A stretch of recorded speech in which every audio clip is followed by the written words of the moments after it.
Assalamualaikum warahmatullahi wabarakatuh. Alhamdulillah dan terima kasih kepada yang sudah like dan subscribe. Semoga selalu dalam lindungan Allah dan dipanjangkan keberkahan umurnya. Sebelum menyimak kisahnya, sempatkanlah menulis sholawat kepada Nabi kita di kolom komentar, sebagai tanda penghormatan kita kepada beliau. Allah berfirman dalam surat Al-Ahzab ayat 56, sesungguhnya Allah dan para malaikatnya bersholawat untuk Nabi. Wahai orang-orang yang beriman, bersholawatlah kamu untuk Nabi, dan ucapkanlah salam dengan penuh penghormatan kepadanya. Di sebuah kota padat di Indonesia, seorang pendeta bernama Samuel Rinaldi bangun pagi, mengenakan pakaian rapi, lalu menyapa beberapa tetangganya yang tidak mengetahui rencana terselubungnya untuk membuktikan bahwa ajaran Islam salah, sambil ia berujar dengan nada tenang, "Selamat pagi, semoga hari ini kita semua beroleh pencerahan." Setelah sarapan bersama beberapa jemaat di gereja, ia mengunjungi seorang kenalan muslim dengan pura-pura ramah, lalu menanyakan jadwal kajian agama Islam di masjid terdekat, sambil berkata, "Saya ingin belajar lebih banyak tentang keyakinan ini, bolehkah saya ikut mendengarkan ceramah?" Seusai mendapatkan informasi, Samuel pulang dan menghubungi seorang kolega sambil tertawa pelan. Kemudian ia berkata melalui telepon, "Sebentar lagi saya akan menyusup dan mencari celah untuk membuktikan ajaran mereka lemah." Pada sore hari, ia melakukan penelitian singkat dengan membaca beberapa buku Islam dan menonton ceramah daring, lalu mencatat setiap poin yang menurutnya bisa dijadikan senjata dalam debat, sambil bergumam, "Ini harus saya gunakan dengan tepat agar terlihat alami." Di malam harinya, ia menyusun rencana menyamar sebagai mualaf dengan menyiapkan berkas-berkas palsu, termasuk nama baru yang ia pilih, Salman Ridwan, yang kemudian ia sampaikan kepada seorang notaris bayangan untuk membantu membuat identitas palsu. Keesokan paginya, ia tiba di sebuah masjid dan bertemu dengan pengurus masjid, lalu memperkenalkan diri sebagai orang yang baru tertarik pada Islam. Dengan sopan ia berkata, "Perkenalkan, saya Salman Ridwan, saya ingin belajar dasar-dasar Islam." Mendapat sambutan hangat dari para jamaah, Samuel mulai mengikuti sholat berjamaah dengan gerakan kaku, sementara pengurus masjid menuntunnya membaca doa dan zikir ringan, sembari berkata, "Tenang saja, kita pelajari pelan-pelan." Menjelang siang, ia duduk bersama beberapa ustaz untuk berbincang tentang rukun Islam. Dengan penuh antusias ia berpura-pura kagum, lalu menimpali, "Menarik sekali, saya berharap bisa mendalami ini lebih lanjut." Seusai pertemuan, ia mencatat semua poin penting yang ia dengar, lalu mengirim pesan singkat kepada koleganya yang menunggu kabar. "Saya sudah masuk, tinggal menunggu momen tepat untuk mengungkap kelemahan mereka," tulisnya tanpa rasa bersalah. Malamnya, ia merenung di ruang kerjanya sambil meneliti cara-cara menantang konsep tauhid, lalu menata strategi agar ia bisa bertanya secara menjebak tanpa menimbulkan kecurigaan, sambil berbisik, "Segera, semua ini akan terungkap." Setelah meneguhkan kedoknya sebagai Salman Ridwan, Samuel semakin giat menghadiri kegiatan masjid, sehingga banyak orang mulai menyukainya karena keramahan pura-puranya. Lalu seorang jamaah berkata, "Anda begitu cepat menyesuaikan diri, semoga Allah memudahkan." Saat kajian pada subuh, ia mencatat dalil-dalil yang disampaikan ustaz mengenai keutamaan tauhid. Kemudian pada sesi tanya-jawab, ia melontarkan pertanyaan yang menggiring ke debat teologis, seraya berucap, bagaimana membuktikan bahwa Al-Quran adalah wahyu dan bukan buatan manusia. Ustaz menjawab dengan kutipan ayat dan penjelasan rinci, lalu menutup dengan kalimat meneduhkan, "Jika hati ikhlas, kebenaran akan kita temukan, insya Allah." Sedangkan Samuel hanya tersenyum tipis sambil menyiapkan argumen lanjutan. Seusai pengajian, ia berdiskusi dengan seorang mualaf yang baru seminggu lalu memeluk Islam, dan Samuel merencanakan pertanyaan jebakan. "Bagaimana pengalaman Anda saat memutuskan memeluk Islam? Apakah Anda tidak ragu dengan agama lama Anda?" Sang mualaf menjawab dengan yakin bahwa ia merasakan kedamaian luar biasa, lalu menutup pernyataannya dengan kalimat penuh keyakinan. Tidak ada keraguan sedikit pun, sebab hidayah itu hadir melalui Al-Quran, membuat Samuel kesulitan menyanggah secara langsung. Pada malam harinya, ia mengumpulkan semua catatan yang menurutnya aneh atau sulit dipahami, lalu mempelajari literatur terkait fikih dan tafsir, sambil sesekali berseloroh di depan cermin. "Akan kujadikan ini bukti ketidakselarasan ajaran mereka." Keesokan harinya, ia mengulangi rutinitas sholat berjamaah di masjid, kemudian menanyakan perbedaan pendapat antara satu mazhab dengan mazhab lain, berharap menemukan kontradiksi, dan bertanya, "Jika pendapat ini berbeda, bukankah menandakan ketidaksempurnaan Islam?" Seorang ustaz menjelaskan bahwa perbedaan pendapat adalah rahmat, bukan kekurangan, lalu memberi contoh bagaimana Rasulullah Shallallahu Alaihi Wasallam memberikan ruang ijtihad bagi para sahabat, sambil berkata, "Selama dasarnya sama, berbeda pendapat tidak membatalkan kebenaran Islam." Samuel hanya mengangguk, kemudian beranjak keluar masjid untuk menelepon koleganya, menegaskan bahwa ia masih belum menemukan kelemahan fatal dalam ajaran Islam, tapi akan terus menggali, sambil berkata lirih, "Aku masih butuh waktu lebih lama." Menjelang malam, ia menulis catatan harian yang menyatakan kebingungannya, karena setiap keraguan yang ia munculkan berhasil terjawab, tapi ia tetap melanjutkan rencana buruknya, sambil berkata lirih saat menutup buku, "Segala kelemahan harus bisa kuketahui." Setelah berbulan-bulan membangun citra sebagai mualaf yang rajin, Samuel berhasil mendapatkan simpati dan dukungan jamaah masjid. Lalu seorang tokoh masyarakat menyarankan agar ia ikut rombongan umroh mendatang, sambil berseru, "Kalau ada rezeki, pergilah ke Baitullah, itu akan menambah iman." Samuel, yang justru mengincar kesempatan mencemarkan tempat suci itu, pura-pura terharu saat menerima tawaran tersebut, dan ia membalas dengan suara bergetar, "Saya bersyukur diberikan jalan ke Mekah, semoga saya makin mantap dalam Islam." Rombongan masjid segera mendaftarkan nama Salman Ridwan pada biro perjalanan, lalu membantunya mempersiapkan dokumen paspor dan visa, sementara ia diam-diam menyisipkan barang-barang tertentu untuk rencana gelapnya, sambil bergumam pelan, "Di sanalah semuanya akan terbongkar." Setibanya di bandara pada hari keberangkatan, ia bertemu dengan belasan jamaah lain yang sudah mengenalnya sebagai sosok giat belajar agama, dan seorang remaja menegurnya dengan ceria, "Pak Salman, semoga umroh kali ini jadi keberkahan untuk Bapak." Dalam pesawat menuju Jeddah, ia duduk di samping seorang ustaz yang menjelaskan tata cara umroh, mengingatkan untuk menata niat, dan mengucapkan, "Niat itu perkara utama, semoga kita semua mendapatkan ridho Allah." Sambil menampakkan wajah serius, Samuel mendengarkan semua panduan, namun dalam benaknya ia merancang langkah-langkah untuk melakukan tindakan pelecehan, lalu ia meneguk air sambil berseru kecil, "Semoga saya bisa menjalankan ibadah dengan lancar." Beberapa jam kemudian, mereka mendarat dan langsung menuju Mekah. Lalu setelah menaruh barang-barang di penginapan, Ustaz mengajak rombongan untuk menunaikan sholat di Masjidil Haram. Sambil tersenyum ia berkata, "Inilah masjid suci yang kita rindukan." Samuel pura-pura takjub saat melihat Ka'bah untuk pertama kali, berjalan bersama rombongan menuju area tawaf sambil bergumam pelan, "Subhanallah, betapa agungnya." Sedangkan niat jahat di balik ucapan itu tak terbaca oleh orang lain. Dalam perjalanan menuju Hajar Aswad, seorang jamaah menjelaskan pentingnya mencium batu itu sebagai bagian dari sunnah Nabi, lalu berkata, "Batu ini dicium oleh Rasulullah, maka kita meneladaninya." Samuel mengangguk dengan tatapan penuh tipu muslihat, meyakini bahwa aksinya di dekat Hajar Aswad akan membuktikan klaimnya bahwa Islam hanyalah simbol tanpa kekuatan, sambil menggeleng kecil, "Semoga tak ada yang curiga nantinya." Menjelang malam, rombongan istirahat di hotel. Lalu Samuel diam-diam membuka tas untuk memastikan barang-barang yang akan ia gunakan, berupa catatan penghinaan yang hendak ia sisipkan di area Hajar Aswad, sambil berbisik kepada dirinya sendiri, "Inilah bukti bahwa aku berani menodai tempat paling suci umat Islam." Keesokan harinya, mereka berangkat ke Masjidil Haram untuk melanjutkan rangkaian ibadah, dan seorang anggota rombongan bertanya dengan ramah, "Pak Salman, sudah siap melaksanakan tawaf sunnah hari ini?" Samuel menjawab dengan anggukan dan senyum, lalu mengikuti alur jamaah memasuki area tawaf, sambil menepuk kantong baju tempat ia menyimpan catatan terkutuk itu. Kemudian ia bergumam pelan, tinggal menunggu momen yang tepat. Saat putaran tawaf kedua, ia mulai mendekat ke sudut Ka'bah, namun kerumunan jamaah membuatnya kesulitan bergerak, hingga seorang petugas keamanan mengingatkan para jamaah agar berhati-hati dan tertib. "Jangan dorong-mendorong, ikuti arus dengan sabar." Samuel berpura-pura menahan diri, lalu diam di pinggir untuk mencari celah, menunggu hingga keadaan agak lengang, sambil memperhatikan posisi Hajar Aswad yang dijaga ketat oleh petugas. Ia berkata lirih, "Tak mudah menembus barisan ini." Ketika melihat satu celah, ia menyelip di antara jamaah yang sedang berzikir, lalu dengan cepat bergerak mendekati Hajar Aswad. Ia sempat bersitatap dengan seorang penjaga yang berkata tegas, "Lakukan ibadah dengan benar, jangan berdesakan." Pada detik-detik berikutnya, Samuel merapat ke Hajar Aswad, mengangkat tangannya seolah akan mencium batu itu penuh hormat, sambil berujar lirih, "Inilah saatnya menuntaskan rencana." Sedangkan tangannya bersiap menyisipkan catatan penghinaan.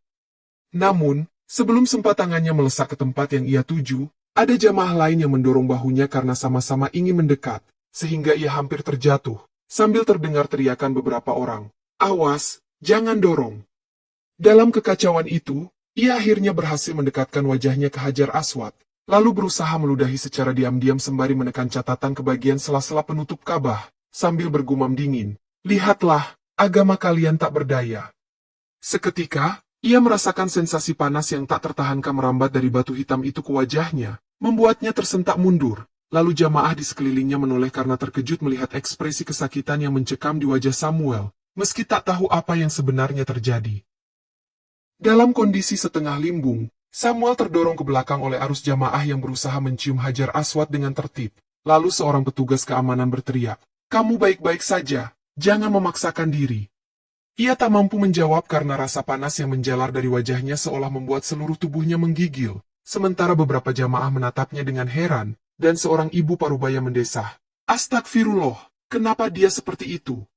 Ketika seorang penjaga hendak membantunya berdiri, Samuel justru jatuh berlutut sembari memegangi wajah yang mulai tampak kehitaman di beberapa bagian. Lalu ia mengerang, "Tolong, ada yang salah di sini." Namun suaranya makin serak. Orang-orang di sekitar hanya melihatnya sebagai korban kelelahan atau mungkin dehidrasi, sehingga mereka memanggil tenaga medis, sementara seorang jamaah menuntunnya menjauh dari kerumunan, sambil berkata, "Ayo, kita bawa ke tempat yang lebih lapang." Dalam perjalanan menuju area yang lebih sepi, ia merasakan sensasi terbakar yang semakin menjadi-jadi, sampai akhirnya ia memeki kesakitan di hadapan para petugas, membuat beberapa orang menghentikan aktivitasnya karena terkejut. "Apa yang terjadi dengan pria ini?" seru mereka. Seorang petugas kesehatan berusaha memeriksa suhu tubuhnya, namun termometer tak menunjukkan perubahan signifikan, padahal kulit Samuel tampak seperti melepuh, sehingga petugas itu berujar bingung. Alatnya normal, tapi kondisinya kelihatan parah. Dengan terbata-bata, Samuel merintih memohon agar dibawa ke rumah sakit terdekat, dan salah satu rekan rombongannya segera membantu sambil berkata, "Tahan sebentar, insya Allah kita temukan dokter untukmu." Sepanjang perjalanan, ia terus memegangi wajahnya yang terasa makin panas, hingga beberapa jamaah mulai merasakan ada bau seperti hangus, dan seorang di antaranya bergidik sambil berseru pelan, "Ini menakutkan, semoga tidak terjadi hal buruk."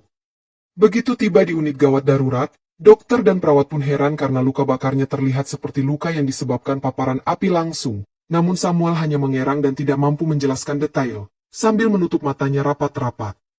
Para petugas medis memberi pertolongan pertama, namun mereka tidak menemukan penyebab yang jelas. Lalu salah satu dokter berkata kepada rekan-rekannya, "Kasus ini aneh, kita perlu pemeriksaan lebih lanjut." Sementara Samuel terbaring tak berdaya.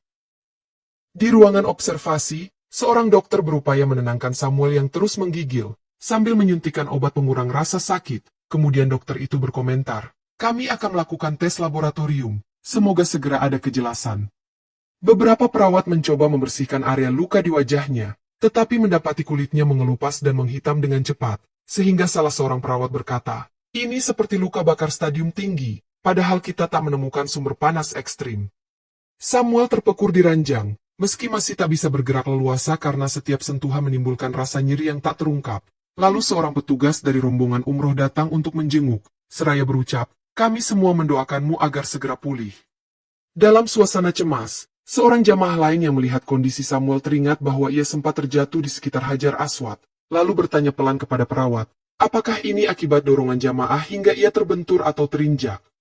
Perawat menjawab ragu karena tak ada tanda patah tulang atau luka trauma benturan serius, melainkan luka bakar yang menimbulkan keanehan. "Kami masih menyelidikinya, ini di luar penalaran kami," katanya.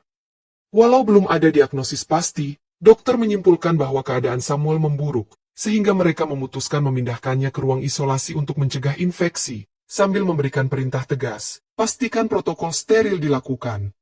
Ketika seorang ustaz dari rombongan menjenguk, ia menatap kondisi Samuel dengan perasaan iba dan berkata lembut, "Bersabarlah, ingatlah Allah selalu." Namun Samuel hanya merintih pelan dengan ekspresi wajah penuh kesakitan. Seorang petugas keamanan Masjidil Haram mencoba mengumpulkan keterangan saksi, menanyakan apakah Samuel sempat berbuat sesuatu di dekat Hajar Aswad. Lalu salah satu jamaah menjawab ragu, "Saya hanya melihatnya mencium Hajar Aswad dan tiba-tiba dia berteriak kesakitan." Kondisi tubuh Samuel makin lemah menjelang malam, sehingga tim medis meningkatkan pemantauan, memasang peralatan pendukung pernapasan dan penahan rasa sakit, sambil dokter jaga berpesan, "Kondisinya kritis, semoga esok ada kemajuan." Saat lampu ruangan meredup, suara rintihan kesakitan Samuel terdengar di lorong rumah sakit, membuat beberapa pengunjung merinding, sementara seorang perawat bergumam, "Semoga Tuhan menolongnya." Pagi harinya, dokter menemukan bahwa luka bakar di wajah Samuel mulai menyebar ke leher dan bagian dadanya. Lalu seorang dokter senior berkata kepada tim, "Kita perlu tindakan lebih intensif, tapi tak ada metode standar untuk kondisi seaneh ini." Perawat yang hendak mengganti perban terkejut karena saat membuka perban, sebagian kulit Samuel menempel di kain, sehingga ia berseru, "Ya Allah, kondisi ini makin buruk," sambil segera meminta bantuan rekan. Rekan-rekannya pun terkejut melihat pembusukan di sekitar luka, padahal belum lewat 24 jam. Lalu seorang perawat lain menutup hidungnya karena bau menyengat, dan ia berujar takut, sepertinya ada infeksi tak biasa. Sementara itu, seorang ustaz dari rombongan kembali datang, mendoakan di samping tempat tidurnya, lalu berkata menenangkan, "Semoga engkau segera sembuh, jangan berputus asa." Sementara Samuel tak mampu menanggapi. Tanpa banyak bicara, dokter menginstruksikan serangkaian tes tambahan, tetapi hasilnya tetap membingungkan karena tidak menunjukkan patogen atau penyebab medis yang jelas, membuat dokter itu berujar, "Ini di luar pengetahuan kita." Malamnya, Samuel mengerang keras seolah melihat sesuatu yang menakutkan, hingga beberapa petugas medis terpaksa menahannya karena ia meronta, dan seorang dokter berkata, "Tolong siapkan obat penenang, dia sangat gelisah." Saat obat penenang disuntikan, tubuhnya sempat tenang sesaat, namun tak lama kemudian ia kembali berteriak sejadi-jadinya, memohon pertolongan dengan kata-kata tak beraturan, "Tolong, tolong, panas, terbakar, lepaskan aku." Seorang penjaga rumah sakit menonton dari balik kaca sambil bergidik, karena pemandangan itu begitu menyeramkan, dan ia bergumam, "Tak pernah kutemui hal seperti ini sepanjang tugasku di sini." Lantaran kondisi Samuel terus memburuk, tim dokter menambah dosis obat penghilang rasa sakit, tetapi reaksi tubuhnya tetap sama, hingga seorang dokter spesialis menegaskan, "Kami sudah melakukan yang terbaik, sekarang hanya keajaiban yang dapat menolongnya." Beberapa jamaah umroh dari rombongan masjid ikut mengadakan doa bersama di lobi rumah sakit, namun tanpa mengetahui duduk persoalan yang sebenarnya, mereka hanya meminta kesembuhan baginya, dengan seseorang berucap, "Semoga Allah menunjukkan belas kasihan." Pada hari ketiga dirawat, kulit Samuel yang menghitam mulai pecah-pecah mengeluarkan cairan berbau busuk, sehingga seorang perawat pria menjerit kaget. Ini sudah melebihi kondisi luka bakar biasa. Dokter spesialis segera dipanggil, namun setiap pemeriksaan menghasilkan kebuntuan, karena tidak ada penyebab alami yang bisa menjelaskan pembusukan ekstrim ini. Lalu dokter itu menggeleng, "Secara medis, hal ini benar-benar aneh." Petugas keamanan setempat semakin curiga, lalu berkoordinasi dengan rekan mereka di Masjidil Haram untuk memeriksa rekaman CCTV. Sementara seorang petugas berkata, "Kita harus tahu apa yang sebenarnya terjadi di dekat Hajar Aswad waktu itu." Di sisi lain, beberapa jamaah yang sempat memergoki Samuel tampak saling berbisik. Ada yang menduga ia melakukan suatu kesalahan berat. Seorang jamaah berkomentar, "Ia mencurigakan sejak awal, tapi kami tak punya bukti." Sore harinya, kondisi Samuel mencapai titik kritis, tekanan darahnya turun drastis, dan ia mulai mengeluarkan suara parau seperti orang sekarat, membuat seorang dokter segera memasang alat bantu kejut jantung, lalu berseru tegang, "Bersiap untuk resusitasi." Meskipun telah menerima penanganan darurat, jantungnya sempat berhenti beberapa detik, namun kembali berdetak lemah. Lalu salah satu perawat berujar di sela-sela kepanikan, "Masih ada kesempatan, jangan menyerah." Setelah situasi agak mereda, ruangan itu dipenuhi bau busuk yang semakin menyengat, membuat para petugas medis bergiliran keluar untuk menghirup udara segar, sementara seorang perawat muntah di sudut ruangan. Seorang ustaz datang dan melantunkan doa secara lirih di dekat kepala Samuel, lalu menasihatinya agar meminta ampun kepada Allah, meski Samuel hanya terbatu kering tanpa bisa menjawab. "Istighfarlah, wahai saudaraku," ucap sang ustaz perlahan. Ketika malam tiba, kondisi ruangan jadi mencekam karena terdengar suara jeritan dari mulut Samuel, seolah ia dikelilingi sesuatu yang membuatnya ketakutan, dan seorang perawat berbisik dengan wajah pucat, "Bagai ada yang tak kasat mata di sini." Mendekati pergantian hari, Samuel meronta sekuat tenaga, tangannya mencakar udara, matanya melotot, lalu ia memekik keras sebelum terkulai lemas, sementara dokter mencatat kesimpulan singkat, "Ini bukan hanya persoalan medis." Keesokan pagi, para petugas medis mendapati Samuel masih hidup namun kondisinya kian menyedihkan. Tubuhnya terkulai dengan wajah makin menghitam dan beberapa bagian sudah membusuk, sehingga seorang dokter menutup mulutnya sambil bergidik. Keadaan pasien semakin parah. Bau busuk memenuhi ruangan isolasi, memaksa pihak rumah sakit mengerahkan alat penyaring udara tambahan, namun tak banyak membantu, dan seorang perawat berkata, "Belum pernah kami menangani kasus seperti ini." Saat seorang dokter spesialis luka bakar mencoba menyentuh area yang terinfeksi, daging yang terkena sentuhan justru terlepas, menimbulkan pemandangan mengerikan, membuat sang dokter mundur sambil berucap, "Ini benar-benar di luar nalar."